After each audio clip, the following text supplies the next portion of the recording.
Friends, पिछली class में हम 3 QC टूल्स डिस्कस कर चुके थे, हिस्टोग्राम पढ़ चुके थे।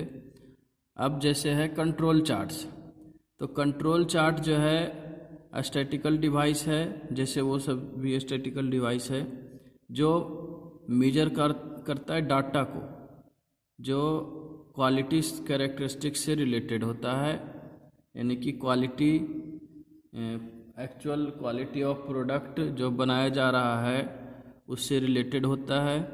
और ये ग्राफिकली रिप्रेजेंट किया जाता है, ग्राफ के माध्यम से बनाया जाता है। तो कंट्रोल चार्ट शॉर्ट में ये समझ सकते हैं कि control charts will determine whether the process is in control और नॉट। कोई पार्टिकुलर जो प्रोसेस है वो कंट्रोल में है या नहीं है। मान लो 100 प्रोडक्ट बना रहे हैं, तो 100 प्रोडक्ट में मान लो 4-5 प्रोडक्ट खराब आ रहा है या 2 प्रोडक्ट खराब आ रहा है, तो हर बार क्या उतना ही प्रोडक्ट खराब आ रहा है या उससे जो है कुछ इंक्रीज हुआ है। तो ये चीज़ें जो है इंस्पेक्ट करके कंट्रोल चार्ट के माध्यम से हम आसानी से नोट डाउन कर सकते हैं। इससे जो है जो एरर आ रही है, जो दिक्कत आ रही है, उसको समाप्त किया जा सकता है। इसके बाद है परेटो डायग्राम। परेटो डायग्राम जो है सभी जो टूल्स होते हैं एक टाइप के, ये जो परेटो डायग्राम है एक टाइप का टूल है जो अरेंज करता है सभी आइटम्स को ऑर्डर में, एक ऑर्डर में अरेंज करने का काम करता है। उसके जो है कंट्रीब्यूशन के हिसाब से, उसके जो है उपयोग के हिसाब से, और आइडेंटिफाई करता है, पहचान करने का काम करता है कि उनमें से कौन सा आइटम या कौन सा जो है प्रोसेस सबसे ज़्यादा जो है क्वालिटी को प्रभावित कर रहा है। ये चीज़ें जो है परेटो डायग्राम में हम नोट डाउन करते हैं। तो परेटो डायग्राम जो है ट्राई करता है आइडेंटिफाई करने का, पहचान करने का वैसे कुछ कारण जिसके कारण सबसे ज़्यादा प्रोडक्ट की क्वालिटी में वेरिएशन हो रहा है, प्रोडक्ट की क्वालिटी सबसे ज़्यादा किस कारण से अफेक्टेड हो रहा है। ये चीज़ें हम आसानी से परेटो डायग्राम के माध्यम से जान सकते हैं।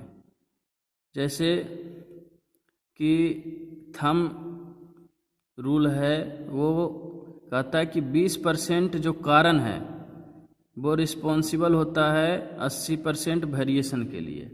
कुछ ऐसे कारण होते हैं 20% जो सबसे ज़्यादा जो है अफेक्ट करते हैं, 80% जो है प्रोडक्ट की क्वालिटी को अफेक्ट करते हैं।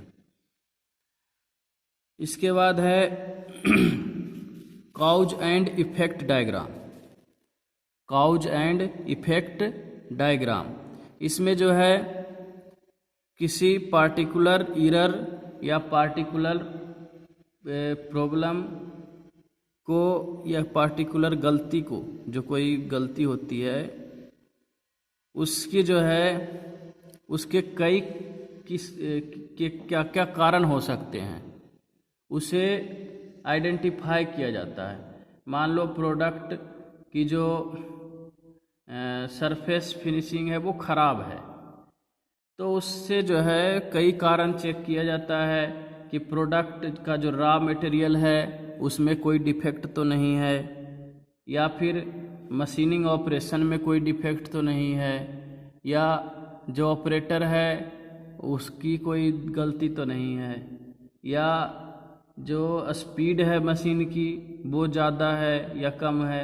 मतलब कई कारण जो है आइडेंटिफाई पहले करते हैं, और उसमें जो मोस्ट सुटेबल कारण होता है, जो एक्चुअल कारण होता है, वो पता करते हैं और उसके इफ़ेक्ट को पता करते हैं।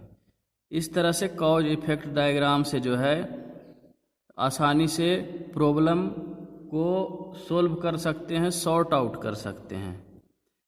इसके बाद है स्कैटर डायग्राम। स्कैटर डायग्राम में किसी दो वेरिएबल के बीच रिलेशन को स्टडी किया जाता है। किसी दो वेरिएबल के बीच जो रिलेशन है उसको स्टडी करते हैं। जैसे उदाहरण के लिए दो वेरिएबल है ऑपरेटर ईरर और वॉल्यूम ऑफ वर्क मीन्स काम। मान लो कोई 100 वर्क पीस तैयार करना है। 100 वर्क पीस क्या हो गया, वॉल्यूम ऑफ वर्क हो गया। अब उसमें ऑपरेटर कितना वर्क पीस जो है खराब कर रहा है, कितना वर्क पीस ऑपरेटर से खराब हो रहा है। यह जो है कंटिन्यूटी हर 100 पीसेस में है या फिर कुछ बढ़ रहा है या घट रहा है या सुधार हो रहा है। ये चीज़ें जो है नोट डाउन करते हैं प्रत्येक एक निश्चित जो है नंबर में। निश्चित मान लो 100 प्रोडक्ट को चेक कर रहे हैं, 100 के हिसाब से बार बार चेक करते हैं और उसके बाद उसे जो है प्लॉट करते हैं डायग्राम के माध्यम से, स्कैटर डायग्राम के माध्यम से ग्राफ पे प्लॉट करते हैं, ग्राफ पे खींचते हैं जैसा कि दिखाया हुआ है इसमें। लैक ऑफ रिलेशनशिप पहला ग्राफ में, मतलब कि जो ऑपरेटर ईरर है और वॉल्यूम है उन दोनों में कोई भी संबंध नहीं है इसमें, लेकिन इसमें पॉजिटिव रिलेशनशिप है।